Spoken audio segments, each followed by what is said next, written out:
자, 이제 구강 신경자극 전도와 시냅스 전달을 설명을 좀 해줄 건데 이게 좀 어려운데 원리들을 조금 알면은 문제를 풀만 하긴 하거든. 그래서 우선은 내용 설명을 한 다음에 그 다음에 문제풀이 관련된 우리 연습을 조금 할까. 연습. 그래서 그렇게 한번 해결 한번 해보실게요. 자, 봅시다. 우선 우리가 2단원에서 배우는 건 간단하게 설명하면 이런 거야. 예를 들어서 내가 나를 때리면 아프거든? 아픔을 누가 느끼냐면 뇌가 느껴. 뇌. 그치? 그러면 내가 이걸 때리자마자 자극이 이렇게 갔다는 말이잖아. 그치? 그 가는 과정에 대해서 배운다라고 생각을 하시면 돼. 그치? 이번 단원에서. 그래서 이렇게 자극을 이동시켜주는 우리 몸에 세포가 있거든? 그 세포 이름을 우리는 뉴런이라고 표현해요. 뉴런. 이 뉴런이라는 게 다르게 표현하면 신경세포다. 신경세포. 이렇게. 그래서 우선은 우리가 첫 번째 베이스적인 이야기로 신경세포에 관련된 이야기를 하거든.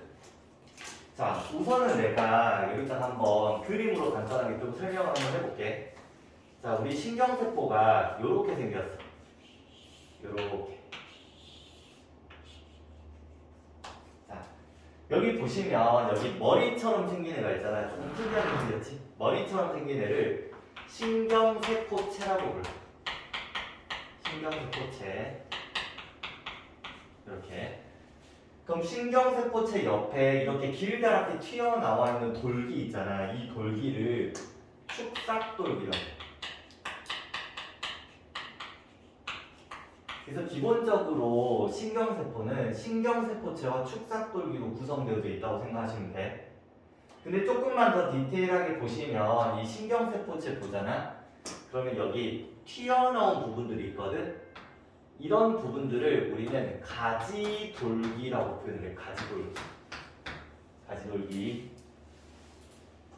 자, 그리고 세포다 보니까 이 안에 핵이라는 애가 존재하거든. 얘가 핵이라고 생각하시면 돼. 핵. 동글동글한 애. 자, 우리 핵을 제외한 액체를 뭐라고 표현을 하냐면 세포질이라고 표현하거든. 세포질. 그래서 신경세포체는 가지돌기도 있고 핵도 있고 핵을 제외한 액체인 세포질도 굉장히 많이 있다고 생각하시면 돼요. 자. 그러면 만약에 내가 얘를 한번 땅 때린다고 가정을 하잖아. 그러면 그 자극을 누가 받아들이냐면 여기 보시는 가지돌기가 자극을 받아들여. 이렇게. 이 식으로. 그럼 받아들인 자극을 그 다음 여기 옆에 보시는 축삭돌기가 이렇게 이동을 시켜주는 거야. 이런 식으로. 일반적으로. 그래서 여기서부터 자극이 시작한 다음에 이쪽으로 자극이 이동한다고 생각하시면 돼.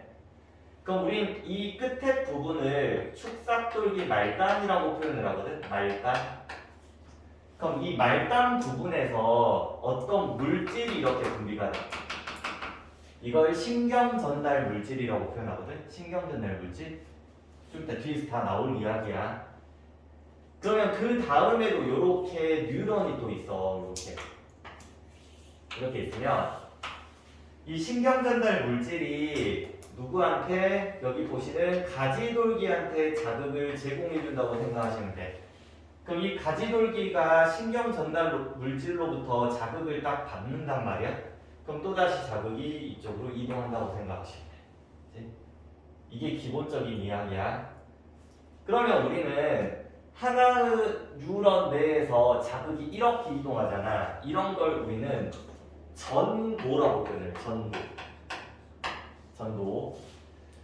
그럼 여기 축삭돌기 말단에서 그 다음 뉴런으로 자극이 넘어가잖아. 이런 걸 전달이라고 표현하거든.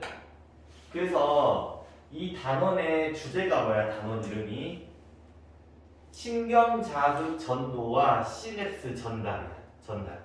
그치? 그래서 전도와 전달은 너희가 조금 구분을 해 주셔야 돼. 용어적으로. 자, 그래서 여기 한번 좀 읽어봅시다. 읽어보시면 자, 첫 번째 신경세포체 봐볼게. 신경세포체는 핵과 세포질이 존재한다. 자, 우리 통합과학 때도 배우잖아. 세포질 속에는 뭐가 있어? 다양한 세포 소기관이 있지. 우리가 알고 있는 뭐 있어? 마이토콘드리아도 있고 소포체도 있고 골지체도 있고 그런 것들이 세포질에 존재한다라고 생각하시면 돼. 자, 그러면 다양한 세포 소기관이 여러 가지 활동들을 할 거 아니야. 그러다 보니까 신경세포체의 역할은 뉴런의 생명활동에 필요한 물질과 에너지를 생산합니다. 그치? 너희들 에너지 생산하는 건 누구 역할이야? 마이토콘드리아 역할이지. 물질을 생산, 우리 막 소포체, 뭐 라이보솜 뭐 그런 거 들어본 적 있잖아. 그치? 그런 애들 이런 일들을 한다라고 생각하시면 돼. 자, 가지돌기는 따로 빼가지고 이렇게 체크를 해놨는데 가지돌기는 신경세포체에서 뻗어나온 애들. 이 그림상 보시면 이런 애들이지. 이런 애들. 그래서 얘가 무슨 역할을 해? 신호를 수용하는 역할을 한다. 즉 자극을 받아들이는 역할을 하는 거야. 축삭돌기는 자극을 이동시켜주는 역할을 한다. 이렇게 생각해 주시면 돼요. 그치? 이게 기본적인 뉴런에 대한 이야기. 자, 그러면 두 번째로 이번에는 뉴런의 종류에 대한 이야기를 좀 해볼게. 신경세포에도 종류가 있다래. 자, 그럼 우선 1번. 뭐에 따라서 이 신경세포를 나눠볼 거냐면 첫 번째로 마리집 유무에 따라서 한번 구분을 한번 해볼 건데 이 마리집이라는 게 만약에 없잖아? 없으면 민마리집 신경이라고 표현을 해. 만약에 마리집이라는 게 있으면 뭐라고 불러? 마리집 신경이라고 표현을 해요. 그치? 지금 여기서 그림에서 보시다시피 지금 오른쪽에 있는 이 녀석이 민마리집 신경이거든? 민마리집. 여기 아래에 그려놓은 게 뭐냐면 마리집 신경이야. 그치? 자, 그림상 차이를 한번 봐봐. 얘는 축삭돌기에 아무것도 없는데 여기 보니까 축삭돌기에 뭔가가 이렇게 보인단 말이야. 지금 좀 확대를 한번 해볼까? 이렇게 허옇게 되어져 있는 이런 녀석들 있지? 이런 녀석들을 우리는 마리집이라고 표현을 해. 그치? 그래서 이런 게 있으면 마리집 뉴런이야. 마리집 신경. 자, 그럼 내가 지금부터 이 마리집이라는 녀석을 조금 확대해서 여기에 그려놓긴 했지만 내가 따로 한번 그려볼게. 3차원적으로. 자, 여기에 축삭이 이렇게 있다고 가정을 한다면 이렇게 자, 여기 보니까 뭔가가 얘를 돌돌 말고 있더래. 이런 식으로. 그치? 그래서 요런 식으로 되어져 있더래. 이 녀석을 우린 뭐라 불러? 마리집이라고 표현해. 마리집. 근데 이 마리집을 조금 자세하게 확인을 해봤더니 여기에 동글동글한 애가 보이네. 얘가 뭐냐면 핵이야. 그러면은 핵이 존재한다는 말 자체는 돌돌 말고 있는 녀석의 정체가 뭐야? 세포라는 말이거든. 세포. 그치? 그래서 이걸 처음으로 발견한 사람의 이름이 뭐냐면 슈반이야. 그래서 얘를 우리는 뭐라 불러? 슈반세포라고 표현해. 슈반세포. 그치? 한마디로 마리집은 뭘로 구성된 거야? 슈반세포로 구성되어져 있다라고 생각하시면 돼. 세포가 돌돌 말려 있는 거라고 생각하시면 돼요. 자, 그럼 여기 마리집에 대한 걸 적어놨는데, 자, 첫 번째 한번 읽어보잖아. 1번이 뭐야? 핵이 존재합니다. 즉, 핵이 존재한다라는 건 세포로 구성되어져 있고 그 세포 이름이 뭐야? 슈반세포야. 사람 이름을 따서. 자, 두 번째 이런 말이 있네. 절연체라는 말이 있고 도약전도라는 말이 있거든. 자, 이거에 대해서 조금 설명을 좀 해주자면 이런 거야. 너희들 내가 여기를 때리자마자 아픔을 느끼잖아. 그지? 그 아픔을 바로 느낄 수 있는 이유가 뭐냐면 자극이 이동하는 것 자체가 전기 신호야. 전기적 성질을 가지고 빡 이렇게 간다라고 생각하시면 돼. 그러다 보니까 때리자마자 내가 느끼는 거라고 생각하시면 되거든. 그러면 자, 너희들 내가 마리집 뉴런 한번 그려볼게요. 이렇게. 자, 이렇게 있고 이렇게 한단 말이야. 그럼 신호가 요렇게 오는데 이게 지금 이 하나의 뉴런에서 이동하는 신호는 죄다 전기 신호거든. 근데 절연체라는 건 전기가 안 통한다는 말이잖아. 그지?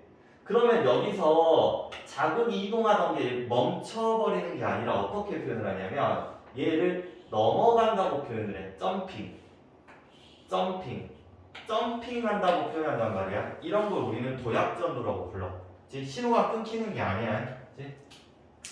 자, 실제로는 어떤 느낌이냐면 사실 자극은 겉부분으로 가는 게 아니라 안에서 자극이 이동을 하는데 조금만 더 디테일하게 하자면 이런 느낌이야. 늘 이렇게 자극이 이동하는 과정에서 이 옆으로 물질이 자꾸 새버리거든. 물질 같은 게 바깥쪽으로 새버리면은 자극이 이동하는 속도가 조금 느려진단 말이야. 실제로. 근데 이 마리집을 통과하는 순간 얘가 일종의 터널 같은 거라고 생각하시면 돼. 터널. 밖으로 나가는 물질이 있어 없어? 없어. 그러다 보니까 여기에서는 이동하는 속도가 굉장히 빨라. 그러다가 이쪽으로 나오면 조금 느려져. 이동 속도가 빨라. 요렇게. 그렇지? 그래서 이런 것들 우리는 뭐라고 불러? 도약전도다라고 생각하시면 돼. 즉 만약에 마리집이 존재를 한다면 마리집이 없는 것보다 자극이 이동하는 속도가 어때죠? 빨라진다고 생각하시면 돼. 엄청 디테일하게 생각할 필요는 없어. 마리집은 기본적으로 전기가 통하지 않아요. 그 마리집이 존재하면 도약전도가 발생해서 자극이 이동 속도가 좀 빨라집니다. 이렇게 생각해 주시면 돼. 자, 그 다음 또 추가적으로 옆에 랑비의 결절이라는 표현이 있는데 이건 뭐냐면 자, 너희들 세포를 보면은 통합과학 좀 생각해봐. 여기 바깥 세포막에 다양한 물질이 이동할 수 있는 통로 단백질이라는 게 존재한다. 그래서 너희들 나트륨이라는 이온은 이 통로 단백질을 통해서 이 안쪽으로 들어오고 칼륨이라는 이온은 통로 단백질을 통해서 이런 식으로 바깥으로 나간단 말이야. 근데 만약에 마리집이 존재를 해버리면 여기 전체가 다 어때? 막혀 있잖아. 바깥쪽하고. 그래서 여러 가지 다양한 통로 단백질은 어디에만 존재할 수 있냐면 이 사이에만 존재할 수 있거든. 이런 데만. 마리집과 마리집 사이. 그래서 이 공간을 발견한 사람이 있어. 그 사람의 이름이 랑비예요. 그래서 얘를 뭐라 불러? 랑비의 결절이라고 부르고 이 랑비의 결절에는 뭐가 많이 있다? 나트륨 이온 통로나 칼륨 이온 통로나 이거 처음 들어봤을 수 있는데 나트륨 칼륨 펌프라는 단백질이 굉장히 많이 존재를 해요. 그치? 막단백질들이 지금 하고가는 그 여러 가지 물질 중에서 지금 뭐만 언급했어요? 여기서 나트륨과 칼륨만 지금 언급을 했잖아. 그 이유가 뭐냐면 우리 몸에서 자극이 이동하는데 나트륨과 칼륨이 가장 큰 역할을 해. 다른 이온들은, 다른 물질들은 크나큰 역할을 하지 않아. 그치? 그래서 우리가 지금부터 여기 보시는 통로 단백질은 어떤 거에 관련된 이야기들만 할 거야? 나트륨과 칼륨에 대한 이야기만 할 거야. 그치? 그 뒤에 하나씩 또 알게 돼. 자, 그럼 이번엔 두 번째로 기능에 따라서 한번 얘를 구분을 한번 해볼게요. 기능.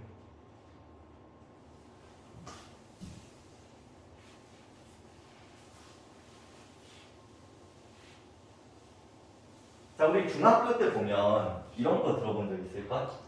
자, 어떤 사람이 있다고 한번 같이 보여보자. 알겠어. 그러면 내가 이 사람을 때렸어. 자극을 줬어요. 그럼 이 사람 몸에 있는 무슨 뉴런을 타고 정보가 들어오냐면 감각 뉴런을 타고 정보가 들어온다. 이런 말 들어본 적 있을 거야. 그치? 감각 뉴런 타고 정보가 들어오는 거야. 그럼 여기 뇌라는 부분하고 척수라는 부분이 있거든. 여기 신경세포가 연결된 거야. 자, 이 뇌하고 척수에는 뭐가 많이 존재하냐면 연합 뉴런이라는 게 많이 존재해요. 자, 이 연합 뉴런의 역할은 생각하는 역할 정도로 생각하시면 돼요. 생각하는 거야. 그렇지? 그러면 감각 뉴런을 타고 정보가 들어갔어. 그러면 연합 뉴런이 이제 생각하는 거지. 뭔가 판단을 하는 거야. 그럼 이 녀석이 이제 명령을 내려. 누구한테 명령을 내리냐면 운동 뉴런한테 명령을 내려. 운동 뉴런. 그래서 운동 뉴런이 몸의 각 부분으로 뭐야 명령을 전달해주는 역할을 한다. 이런 식으로 배웠을 거야 중학교 때는. 근데 고등학교 때는 표현이 조금 바뀐다라고 생각하시면 돼. 자, 어떤 느낌이냐면 고등학교 때는 자 너희들 우리 과학에서 표현 중에서 이런 표현들이 있다. 예를 들어서 우리가 쥐불놀이를 한다고 해보자. 뭐 이렇게 줄에 매달고 뭐 돌렸다고 한번 생각을 해보잖아. 그럼 이때 이 물체가 안쪽으로 들어오려는 힘을 구심력이라고 부르거든. 바깥으로 나가려는 힘을 원심력이라고 불러. 즉 구심이라는 표현은 안으로 들어오는 표현이고 원심이라는 표현은 바깥으로 나간다라는 표현이거든. 자, 그걸 여기다 조금 접목시켜 볼 건데, 자, 너희들 감각 뉴런은 신호를 어디로 보내? 몸의 안쪽으로 보내잖아, 그지? 그럼 이 감각 뉴런은 일종의 무슨 뉴런이라고 보냐면 구심성 뉴런이라고 봐. 구심성. 그치? 표현이 이렇다는 거야. 운동 뉴런 한번 봐볼게. 바깥으로 신호를 보내는 거잖아, 이렇게 운동 뉴런은. 그래서 이 운동 뉴런은 뭐라고 표현하냐면 원심성 뉴런 중 하나다, 이렇게 표현을 하거든. 그래서 우리가 감각, 연합, 운동으로 외우는 게 아니라 지금부터는 구심성 뉴런, 연합 뉴런, 원심성 뉴런으로 외워주셔야 돼. 서술형 쓸 때도 이렇게 써야 되는 거고. 구심성 뉴런의 예시 중 하나가 뭐야? 감각 뉴런이야. 그치? 원심성 뉴런의 예시 중 하나가 뭐야? 운동 뉴런이야. 그치? 뭐 얘들이 예시기는 하는데 사실 우리 교육과정에서 구심성 뉴런은 뭐밖에 안 나와? 감각 뉴런밖에 안 나와. 원심성 뉴런, 운동 뉴런밖에 안 나와. 그치? 하지만 답을 적을 때는 기능에 따라 구분을 할 때는 감각, 연합, 운동이라고 하면 안 되고 구심, 연합, 원심이라고 하시면 돼. 그치? 개인적으로 마음에 들지 않아요. 그치? 왜 이렇게 개정을 했는지는 마음에 들진 않는데. 그치? 그래서 이런 표현 잘 기억하시면 돼요. 자, 그래서 이건 한번 쭉 읽어만 보셔도 될 것 같아. 방금 다 설명을 해서. 그치? 자, 근데 그림을 한번 좀 봐볼게. 그림을. 이 그림도 내가 한번 그려볼게요. 일단 간단하게. 너희들 구심성 뉴런, 즉 감각 뉴런은 여기가 피부라고 하잖아. 그림이 이렇게 생겼다.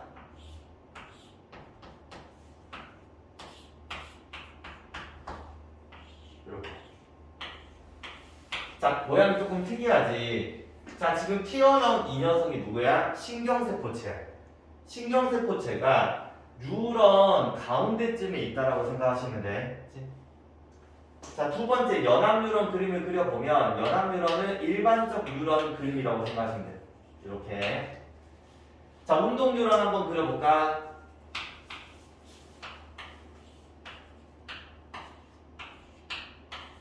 자, 이렇게 돼 있어.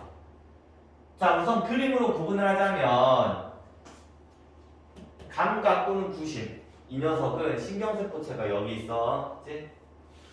자, 연합이나 원심, 운동 뉴런은 거의 비슷하게 생겼는데 차이점이 얘는 마리집이 있는데 얘는 마리집 있어? 없어? 없지. 그지? 그래서 마리집이 있는 녀석은 너랑 너라고 생각해 주시면 돼. 일반적으로. 그치? 이런 식으로 구분해요. 자, 3번 봅시다, 이제. 뉴런의 속도 이야기를 조금만 해볼게. 자, 조금 빨리빨리 해볼게요. 좀 빨리빨리. 자, 내가 앞으로 뉴런 그림을 그릴 때는 어떻게 그릴 거냐면, 자, 요런 느낌으로 그릴 거야, 뉴런은. 느낌 있니? 이거? 자, 얘가 뭐야? 신경세포체고 얘가 뭐야? 축삭돌기 끝부분이야, 말단 부분. 자, 그럼 마리집 신경을 그리면 요렇게 그리면 되겠네. 민마리집 신경은 요렇게 그리면 되겠네. 자, 둘 중에 자극이 이동하는 속도는 누가 빨라? 마리집이 빨라야 돼. 왜? 점핑하는 도약전도가 발생하니까. 자, 두 번째, 한 가닥으로 구성된 케이스가 있고 두 가닥으로 구성된 케이스가 있거든. 전체 길이는 똑같다고 가정을 한번 해보자. 속도는 누가 빨라야 돼? 왼쪽이 더 빨라. 그 이유가 뭐냐면, 자, 우리가 처음에 이쪽에서 자극이 이렇게 올 때는 무슨 신호냐면 전기 신호거든. 전기. 그럼 얘도 와보자. 이쪽으로 올 때는 전기 신호고 이쪽으로 갈 때도 전기 신호인데 자, 이쪽으로 넘어올 때 있잖아. 넘어올 때 물질이 분비돼가지고 얘한테 영향을 주거든. 그래서 이런 것들을 우리는 화학적 신호라고 표현해요. 화학적 신호. 그럼 너희들 전기가 빠르겠니? 화학이 빠르겠니? 전기가 훨씬 빠르겠지? 그지? 그래서 다이렉트로 전기 신호가 오나 한 가닥으로 구성된 게 자극의 이동 속도가 빨라. 자, 세 번째는 여기다 그림을 좀만 그려보자면 굵기가 좀 다르거든, 뉴런마다. 이런 뉴런이 있고 이런 뉴런이 있단 말이야. 확실한 뉴런. 전체 길이 똑같다고 가정을 할게. 속도 누가 빠르냐? 얘가 빨라. 그치? 디테일한 물리학적 이야기가 있는데 그냥 하진 않고 이렇게 생각하면 돼. 자극이 이동하는데 통로가 넓잖아. 넓으니까 더 빨리 통과하는 거야. 그치? 통로가 너무 좁잖아. 그치? 가는 속도가 느립니다. 라고 생각해 주시면 될 것 같아. 그치? 이 정도까지 하고 자, 이제 4번.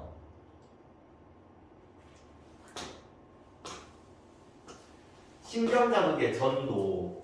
자, 우리 단원 이름이 전도와 전달이라고 표현을 했거든. 그치? 그 중에서도 이제 전도에 대해서 조금 더 디테일하게 이제 배워간다라고 생각하시면 돼.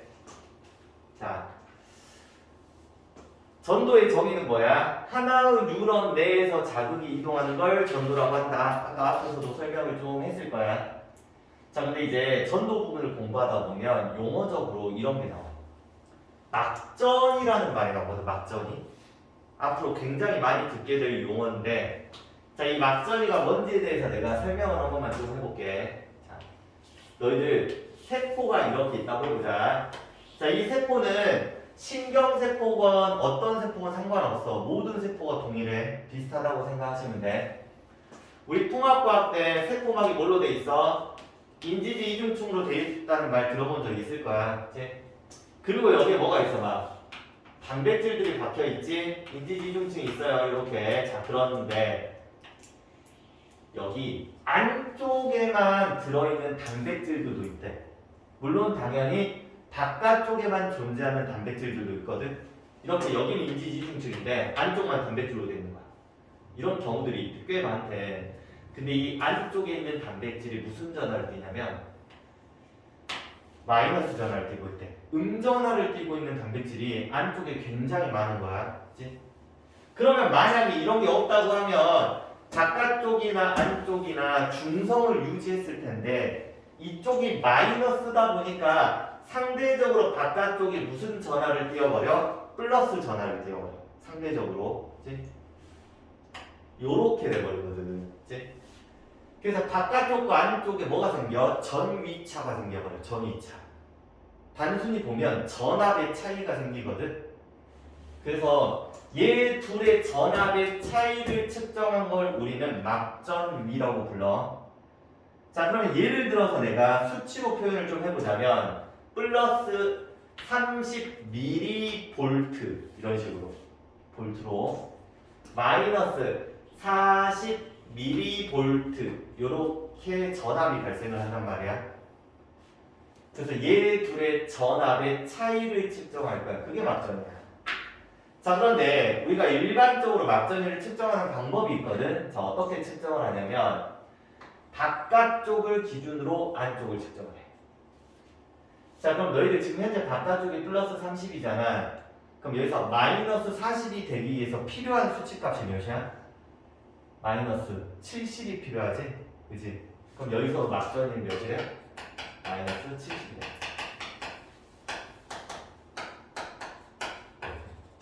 이런 식으로 측정을 해요. 기준이 뭐야? 바깥을 기준으로 안쪽을 측정하는 거야.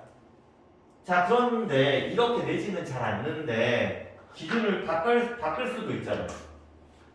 안쪽을 기준으로 바깥쪽을 측정할 수도 있는 거잖아. 그치? 측정 기준을 바꿔버릴 때 그러면 마이너스 40이 플러스 30이 되기 위해서 필요한 값이 몇이야? 플러스 70이 필요하잖아. 그럼 막전위는 플러스 70이 되는 거야. 그치? 그래서 이렇게 측정하는 기본 원리를 좀 알고 있었으면 좋겠어. 그래서 여기에서 얘들도 똑같이 해놨지? 막전위가 마이너스 70이다. 자, 그리고 두 번째로 너희가 앞으로 문제를 풀면서 나트륨 이온이 세포 바깥쪽에 많은지 안쪽에 많은지 이런 것들을 굉장히 많이 물어본단 말이야, 문제에서. 이 결론을 먼저 보잖아. 신경세포는 자극을 받든 자극을 받지 않든 간에 그치? 항상 어디가 많아? 나트륨은 세포 밖이 많고 칼륨은 항상 세포 안이 많아야 돼. 그치? 자, 왜 그런지 간단하게 내가 좀 예시로 이해를 시켜주자면, 자, 너희들 여기 세포 막이 있다고 해보자. 여기가 바깥쪽이 여기 안쪽이야. 자, 너희들 세포가 굉장히 재밌다.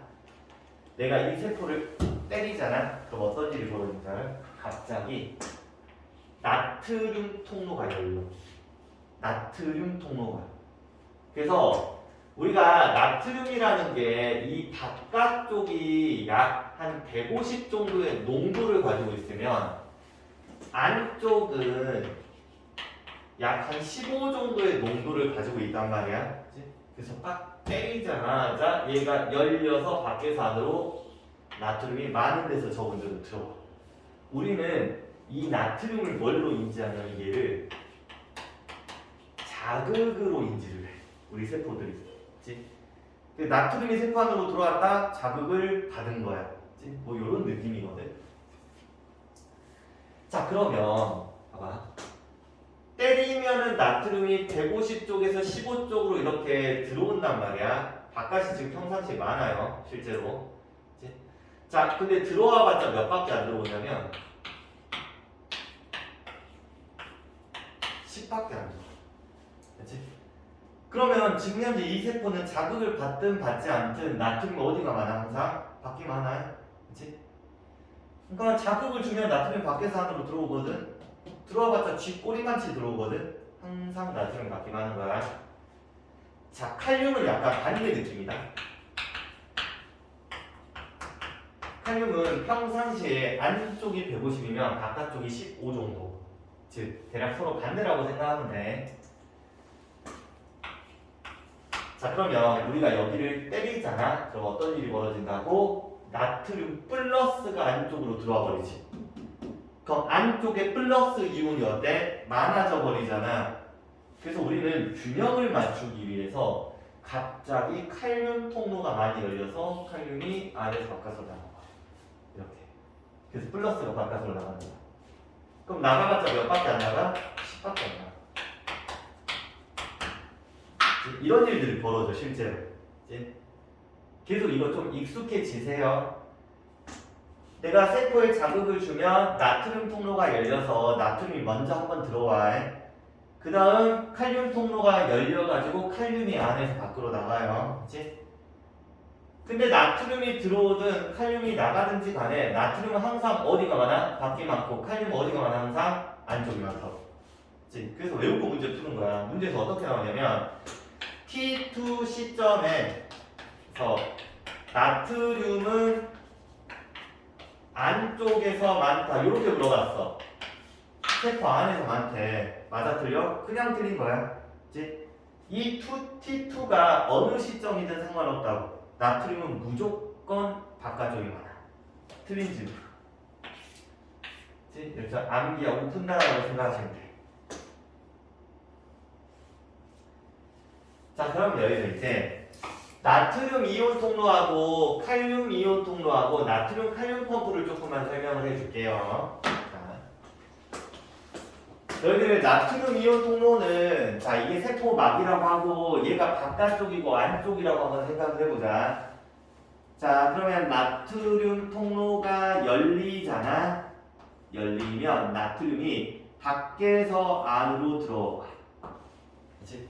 자, 그럼 원리가 어떻게 되냐면 여기가 고농도고 여기가 저농도라고 했잖아. 그래서 고농도에서 저농도로 물질이 이동을 해요. 자, 이런 걸 우리는 뭐라 불러? 확산이라고 부르지. 확산. 통합과학때 촉진 확산이라고 들어본 적 있어요. 촉진 확산. 자, 그럼 이때 에너지를 써 안 써? 에너지를 사용하지 않아요. 그렇지? 자, 왜 이건 자연의 섭리거든. 고농도에서 저농도로 물질이 이동하는 건 자연적인 현상이다 보니까 에너지를 쓸 필요가 없어. 자, 칼륨도 한번 봐보자. 칼륨 통로가 열리잖아. 그럼 칼륨이 안쪽에서 바깥쪽으로 이렇게 나간단 말이야. 자, 이것도 이쪽이 고농도고 이쪽이 저농도니까 원리 자체가 확산이야. 에너지 쓰겠어, 안 쓰겠어? 안 쓸 거야, 에너지를. 얘도 에너지 사용하지 않아요. 그치? 자, 그런데 나트륨 칼륨 펌프는 뭐냐? 자, 생각을 한번 해봐. 지금 현재 상황상 나트륨이 들어오고 칼륨이 나가버렸잖아. 그럼 이건 정상적인 상황이 아니지. 그잖아. 원래 기존에는 나트륨이 여기 엄청 많았어야 되는데 들어와 버렸다면 그럼 바깥쪽이 양이 줄고 안쪽이 늘어버렸잖아. 이제 칼륨도 안쪽이 많고 바깥쪽이 적었는데 어쨌든 나갔으니까 안쪽이 줄어들 거 아니야. 그래서 이걸 다시 정상 배치시켜 줄 거야, 이온을. 이걸 이온을 재배치시킨다라고 표현을 하거든. 자, 어떻게 재배치시킬 거냐? 들어왔잖아. 다시 내보내면 되잖아. 나갔잖아. 다시 들여보내면 되잖아. 그래서 나트륨 칼륨 펌프는 한 번 작동할 때 나트륨과 칼륨을 다 이동시킬 수 있다라고 생각해 주시면 돼. 자, 근데 상황을 좀 보니까 나트륨이 저농도에서 고농도 쪽으로 움직이지 않아서 상황이 지금 칼륨은 저농도에서 고농도로 움직이는 거 아니야? 지금 현재 상황이. 그럼 이거 자연의 섭리에 역행하는 거거든? 억지로 만들어주는 상황이야. 억지로. 그래서 이때는 에너지를 어때? 사용해야 돼. 그걸 우리는 뭐라고 표현을 하냐? ATP를 사용했습니다 라고 표현을 해. 너희들이 앞 단원에서 ATP 배우는데 ATP는 에너지를 저장하고 있는 물질이지. 한마디로 우리 몸 안에는 항상 ATP의 형태로 에너지가 저장이 돼 있는데 내가 에너지를 쓰고 싶으면 어떻게 해? ATP를 부시는 거야. 부시면 에너지가 나오지. 그 에너지를 이용해서 이런 활동들을 한다라고 생각해 주시면 돼요.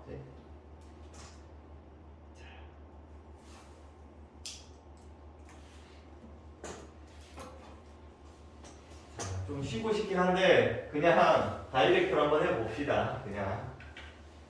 자, 1번 신경자극의 이제 발생 순서를 조금 볼 건데 자, 이런 게 있어. 읽어보면 분극, 탈분극, 재분극, 분극 이렇게 써있지. 분극, 탈분극, 재분극, 분극. 자, 이게 무슨 이야기인지 좀 설명을 해줄게. 너희들 이 분극은 평상시 상태를 말하거든. 평상시.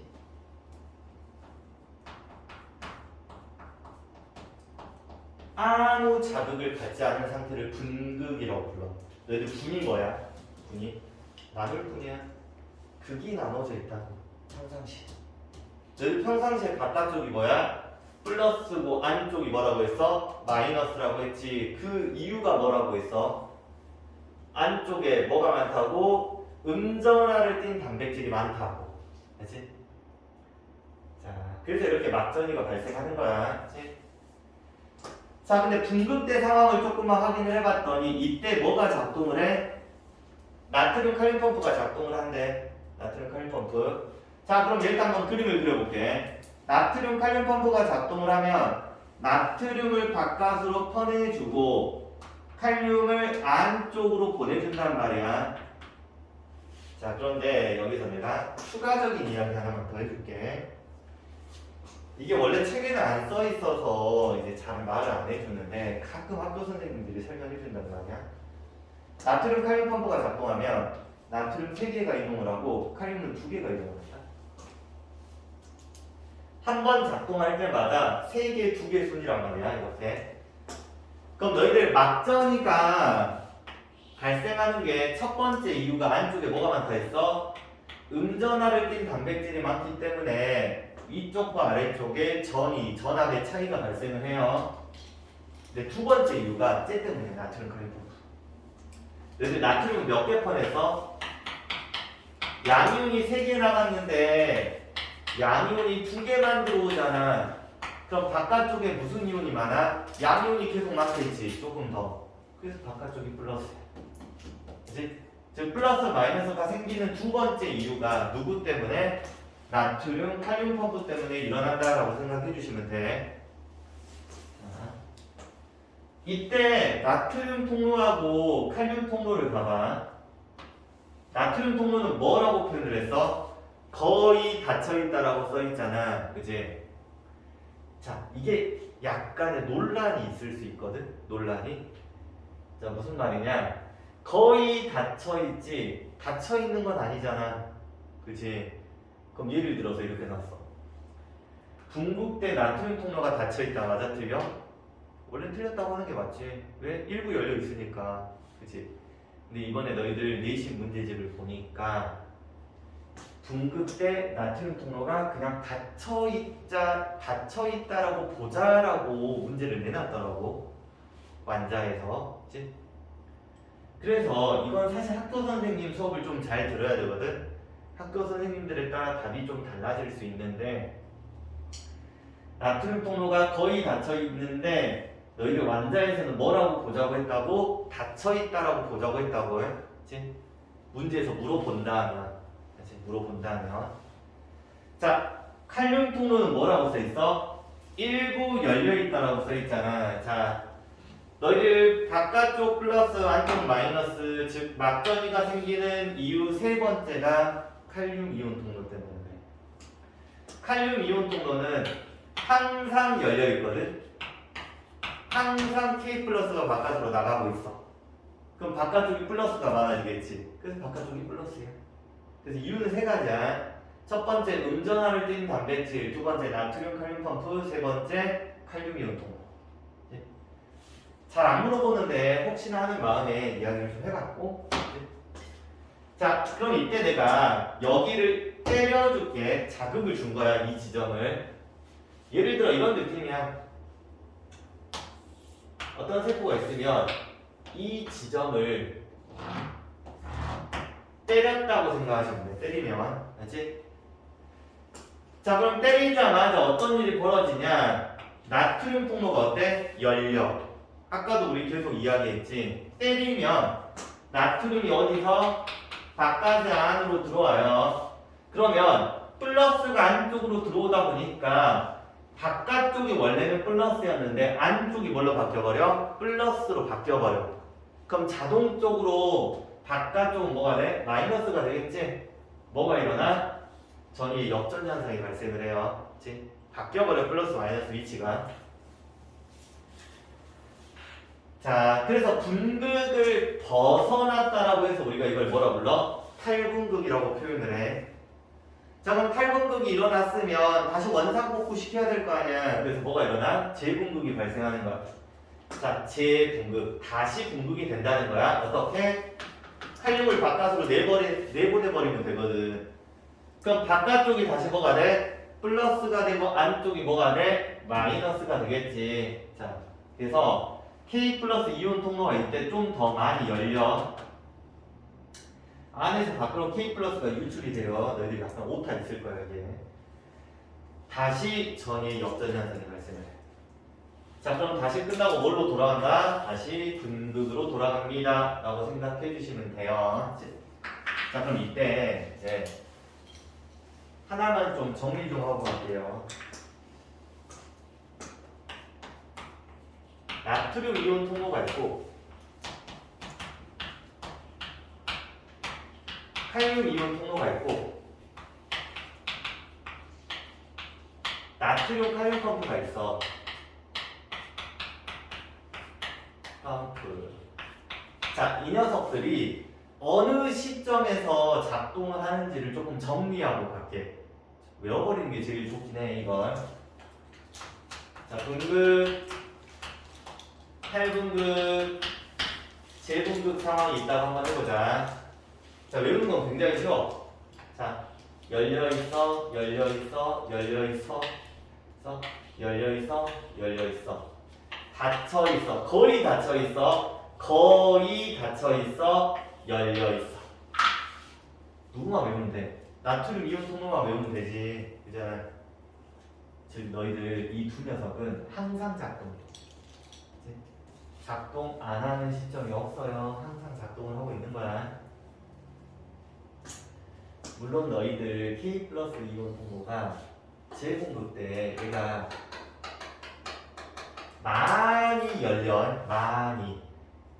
예를 들어 이런 느낌이야. 평상시에 한 30% 열려 있으면 이때 한 7, 80% 열린다. 이런 느낌으로 생각하면 돼. 네? 근데 얘는 어떤 느낌이냐면 이런 느낌이야. 나트륨통 분극이랑 재분극 때는 뭐 한 2% 정도 열려 있는 거야. 약간 이런 느낌. 그렇지? 그래서 얘를 열려있다라고 하기도 뭐하고 닫혀있다라고 하기도 뭐하잖아. 그래서 거의 닫혀있다라고 하거든. 실제 정확하게 표현하면. 우리 내신 문제집에서는 현재는 뭐로 봤다? 닫혀있다라고 표현을 했다. 이건 내가 아까도 말했듯이 학교 선생님들에 따라 답이 달라져. 답이. 나한테 물어보면 난 열려있다고 할 거거든. 사실. 실제로 열려있으니까. 자, 그 다음. 신경자극 발생 시에 막전이 변화를 한번 봐볼게. 막전이 변화.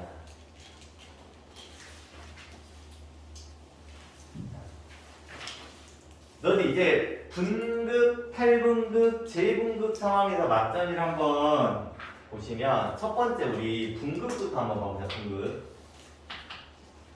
너희들 분극일 때 바깥쪽이 뭐야? 플러스고 안쪽이 뭐야? 마이너스 상태거든. 이렇게. 자, 그러면 이때 너희들 막전이 한번 측정해볼게. 어떻게 측정한다고 했어? 아까 바깥을 기준으로 안쪽을 측정한다고 했지. 그럼 이 값이 플러스 값이 나오겠어? 마이너스 값이 나오겠어? 얘는 마이너스 값이 나와줘야겠지. 그치? 아까 막전이 만드는 원리 생각한다면 충분히 이해할 수 있어. 예를 들어서 숫자를 써서 해보면 플러스 30이 마이너스 40이 되기 위해서 필요한 값이 마이너스 값이잖아. 마이너스 70. 그래서 실제로 이때 막전이 값이 몇이냐면 마이너스 70이고, 자, 우리 평상시에 자극을 받지 않으면 약간 쉬고 있는 느낌이잖아. 그래서 이때의 막전이를 우리는 휴지전이라고 불러. 휴지전이. 휴지가 쉰다는 말이야. 자, 막전이 그림으로 한번 그려볼까? 자, 여기서 평상시에 몇이라고? 마이너스 70mV를 유지하고 있는 거야. 이거 지금 자극을 안 받는 거야. 근데 나 여기서 자극을 한번 빵 줬어. 빵 주면 어떤 일이 벌어져? 나트륨이 안쪽으로 들어오면서 안쪽이 플러스가 되고 바깥쪽이 마이너스가 되지. 그치? 역전 현상이 발생을 하는데, 자, 그럼 이때 막전이 한번 측정해봐. 이 값이 플러스 값이야, 마이너스 값이야? 플러스 값이겠지? 그 말은 즉슨 막전이 어떻게 된다고? 상승을 한다고. 자, 그럼 언제 상승을 하냐? 너를 저기에는 잘 표시가 안 됐는데 대략 자, 여기가 마이너스 50mV 정도가 되면서 역치전이라고 부르거든. 역치전이. 좀 이따 밑에서 할 때 설명을 할게. 역치전에 도달하는 순간 나트륨 통로가 조금 더 많이 열리거든. 좀 많이 열려가지고 갑자기 막전이가 급상승을 해. 급상승을 해서 몇 정도까지 막전이를 찍냐면 대략적으로 플러스 30mV 정도까지 막전이가 상승을 해요. 그래서 우리가 여기까지가 분극이었으면 여기까지를 우리 뭐라 불러? 탈분극이라고 불러요. 탈분극. 자, 그 다음 재분극으로 가볼게. K 플러스가 바깥으로 나가면서 다시 바깥쪽이 플러스가 되고 안쪽이 마이너스가 되는 역전 현상이 다시 한번 발생을 해. 자, 이때 막전이 값은 플러스야, 마이너스야? 마이너스 값이지. 그 말은 즉슨 막전이가 하강을 한다는 말이야. 하강을 하는데 생각보다 많이 내려가네. 다시 그래서 돌아와.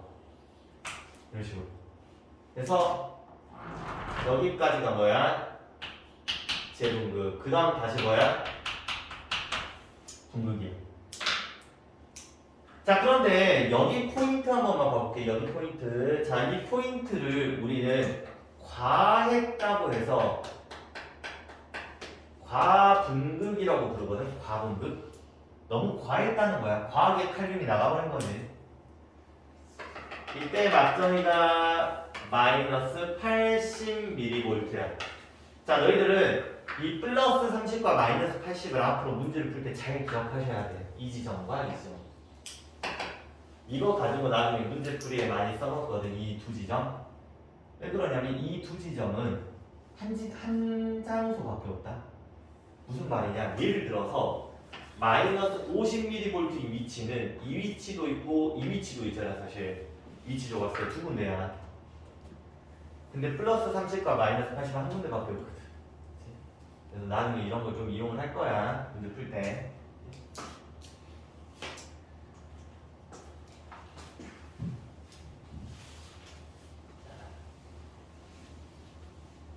그럼 마지막으로 이제 밑에를 보시면 여기에 역치라는 말이 있고 역치전이라는 말이 있고 활동전이라는 표현이 있단 말이야. 이거 조금만 구분을 한번 하고 넘어갑시다.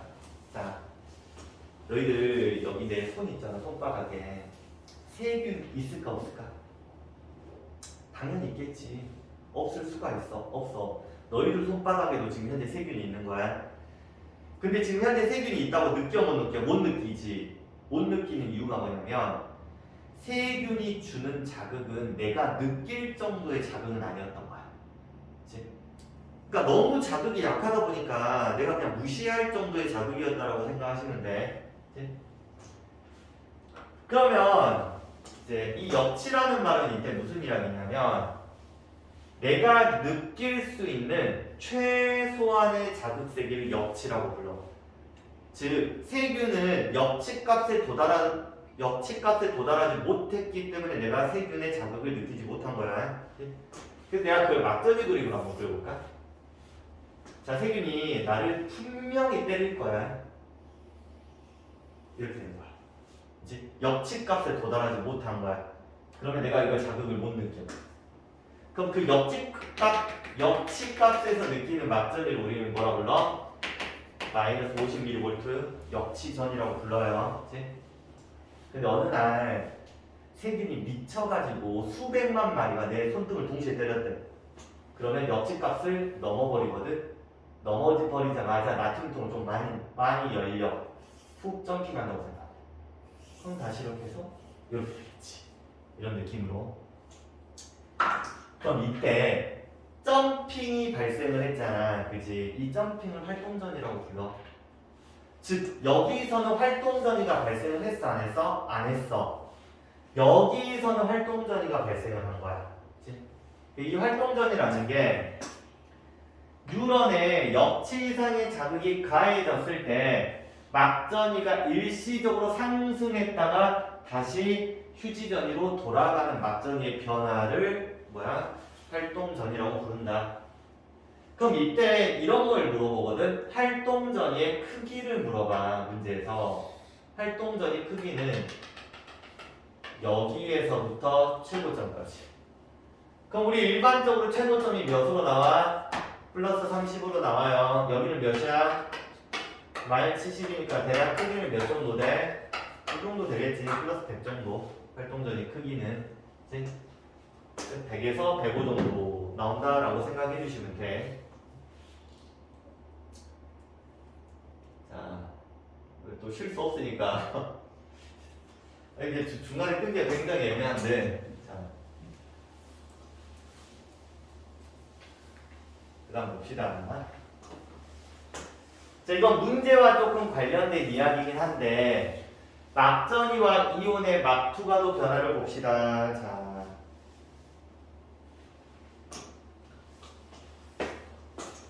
여기 밑에 그림부터 한번 봐볼게. 이온의 막투가도래. 막투가도. 자, 지금 파란색 그림이 누구 말하는 거야? 나트륨의 막투가도거든. 내가 여기서 자극을 줬대. 그럼 너희들 우리 알고 있잖아. 나트륨 통로가 먼저 열려, 칼륨 통로가 먼저 열려. 나트륨이 먼저 열려야 돼. 그래서 그 말은 뜻은 나트륨의 막투가도가 상승을 하지. 그게 다시 쭉 가라앉아. 그치? 그 다음에 누가 열려? 칼륨이 열린다고 했잖아. 좀 더 칼륨은 조금 더 늦게 서서히 열리는 거야. 이렇게. 그치? 너희들 이 나트륨이라는 이온이 뭘 일으키는 거야? 탈분극을 일으키잖아. 막전의 상승을 일으키거든. 그래서 얘가 높았을 때 막전이도 뭐야? 높아지겠지. 이제 그럼 여기를 지나면 순간적으로 나트륨은 통로가 다 닫혀버린단 말이야. 거의 다 슉 줄어들어. 그때 칼륨이 계속 나가지. 칼륨 통로가 열려요. 그치? 칼륨 통로가 열리면서 막전이가 다시 어때? 하강을 하지. 디테일하게 할 필요는 없지만 이 지점과 이 지점이 매칭이 되진 않아. 칼륨 통로의 막투가도가 최대일 때 있잖아. 그때가 마이너스 80은 아니야. 그치? 너희들 이거랑 무조건 매칭되는 건 아니라는 거. 그치? 그걸로 막 문제를 내진 않을 건데. 그치? 어쨌든 이렇게 생각하시면 돼. 이때는 나트륨의 막투가도가 어때? 크다. 이때는 칼륨의 막투가도가 크다. 정도는. 자, 그 다음 두 번째. 이온 통로 이동을 방해하는 물질을 처리했을 때, 자, 무슨 말이냐. 자, 너희들 평상시에 막전이 그림이 어떻게 나와야 돼? 지금 보시다시피 빨간색으로 나와야 된단 말이야. 근데 내가 여기다가 어떤 약물을 처리하냐에 따라서 원처럼 그림이 나올 수도 있고 투처럼 그림이 나올 수도 있거든. 내가 상황을 한번 이야기해보자면, 내가 만약에 나트륨의 이동을 방해했다고 가정을 해봐. 나트륨 이온 통로를 억제시켰대. 자, 그럼 너희들 나트륨이 뭐에 관여하는 거야? 탈분극에 관여를 하잖아. 그럼 탈분극이 일어나 안 일어나? 안 일어나. 이렇게. 그치? 자, 두 번째. 칼륨의 이동을 방해 한번 해볼게. 칼륨의 이동을 방해. 자, 그러면 뭐까지는 정상이야? 탈분극까지는 정상이거든. 재분극에 이상이 생겨. 칼륨이 재분극을 일으켜. 그림이 어떻게 돼? 요런 느낌이 되는 거야. 이 재분극이 좀 느려지는 거야. 이렇게. 자, 3번 신경전도 과정, 양방향 전도. 자, 이게 정말 단순히 이야기하면 이런 거야. 뉴런이 있었어. 가운데를 때릴 수도 있잖아. 그냥 가운데 때리잖아. 자극은 이렇게 이동합니다. 이걸 우리는 양방향 전도라고 불러. 그치? 그럼 너희들 대학교 가잖아. 그러면 정확하게 양방향 전도가 어떤 원리를 통해서 만들어지는지를 배우는데 지금은 우리가 그렇게까지 기억할 필요는 없어. 그래서 정말 단순한 이야기만 좀 해볼게. 그치? 이걸 이해하려고 하면 안 돼. 이 상황을. 자, 여기다 놓자. 자, 이 지점에 자극을 줬대. 원래는 이 각 세 지점이 죄다 뭐였을까? 세 파트가 다 분분이었겠지. 자극을 안 받으면. 자, 그럼 나 여기 때렸네. 그럼 얘가 뭘로 바뀌겠어? 탈분극으로 이 지점이 바뀌겠지. 바뀌는 동안 양옆은 무슨 상태였을까? 분극 상태를 유지하고 있었을 거야. 자, 그런데 얘가 이제 탈분극이 끝나고 재분극으로 넘어갈 즈음에 자극은 옆으로 이동해. 그럼 양옆은 뭐가 돼? 탈분극이 돼. 그럼 이 재분극이 끝나면 얘는 뭐가 되겠어? 분극이 되겠지. 그럼 얘는 뭐가 되겠어? 이 지점은 재분극이 되겠지. 재분극이 될 즈음에 그 옆부분으로 자극이 이동을 해. 요렇게. 그래서 자극이 이렇게 퍼져나간다는 말이에요. 그 양쪽으로. 이런 걸 양쪽으로 다 퍼진다고 해서 양방향 전도라고 불러. 디테일한 거는 알 필요가 없어. 요런 느낌이다 정도만 너희가 이해를 하고 계시면 될 것 같아. 자, 그 다음 5번. 신경 자극의 전달. 보시면 우리 지금 전도가 끝난 거거든. 이번엔 전달이야. 너희들 수능 시험으로 치면 전달 파트가 수능 시험에 나오진 않아. 그렇지? 이런 문제가 나오진 않는데 내신에는 정말 디테일하게 나오거든. 디테일하게. 그래서 지금 내가 적어준 이것만 너희가 외우면 절대 안 틀려. 절대 안 틀리거든. 근데 이것조차 너희가 외우지 않아서 많이 틀린단 말이야. 그치? 그래서 지금 더 설명을 해줄 테니까 절대 까먹으면 안 돼. 자, 봅니다. 자, 내가 그림으로 설명해 줄게.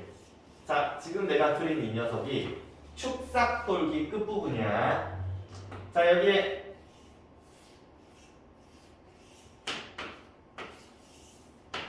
가지돌기가 있었다고 해보자. 이런 식으로. 자, 그리고 내가 여기 있는 구조, 안에 구조를 좀 그리면 여기에 시냅스 소포라는 게 있고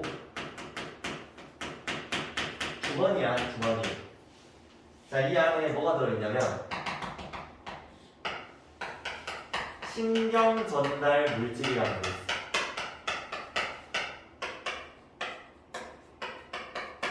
이런 식으로.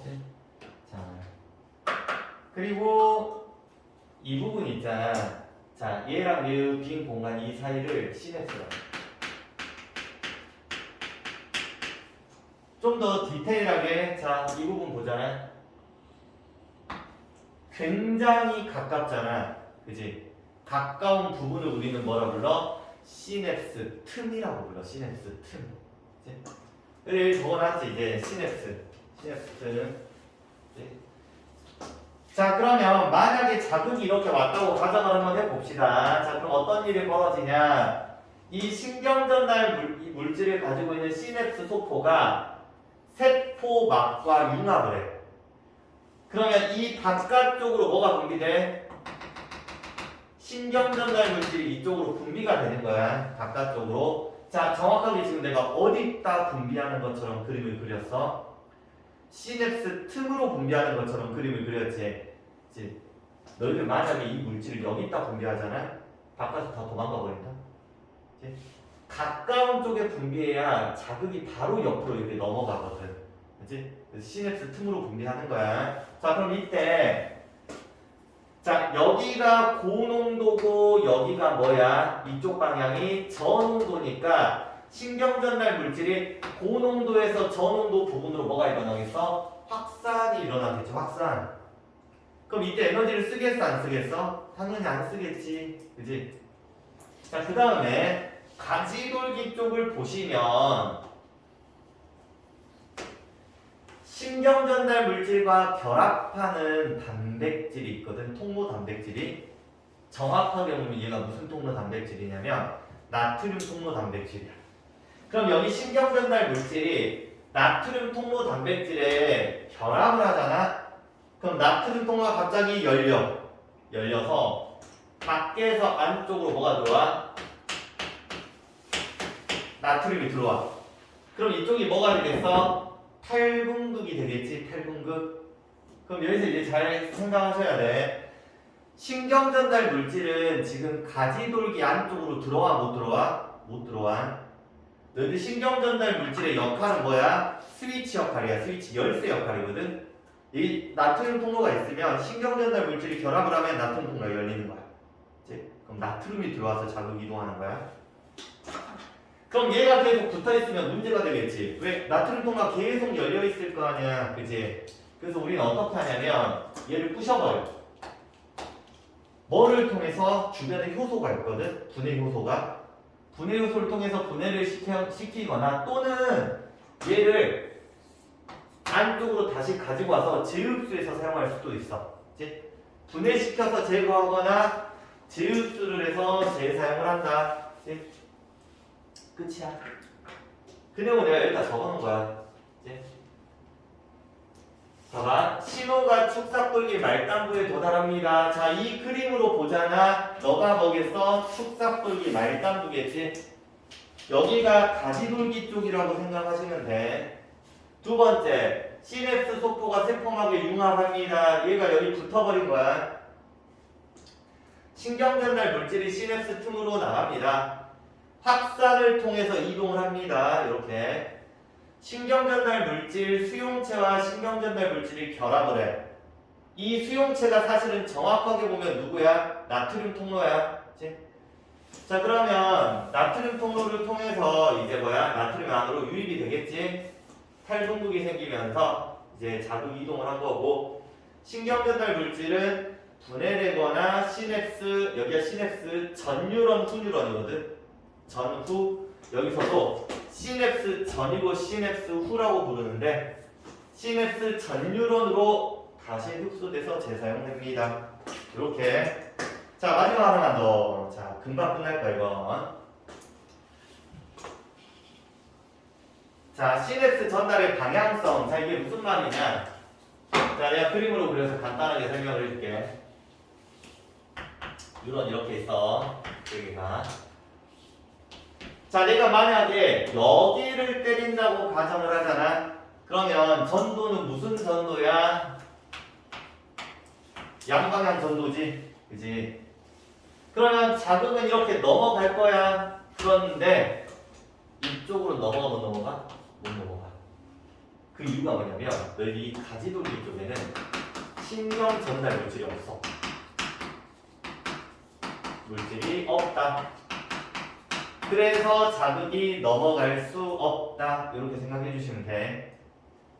자, 마지막으로 시냅스 전달에 영향을 미치는 약물. 자, 이거는 지금 당장 외우라고 하진 않을 건데 나중에 꼭 시험 전에 외우셔야 돼요. 이제 자, 첫 번째 각성제, 두 번째 진정제, 세 번째 환각제라는 게 있거든.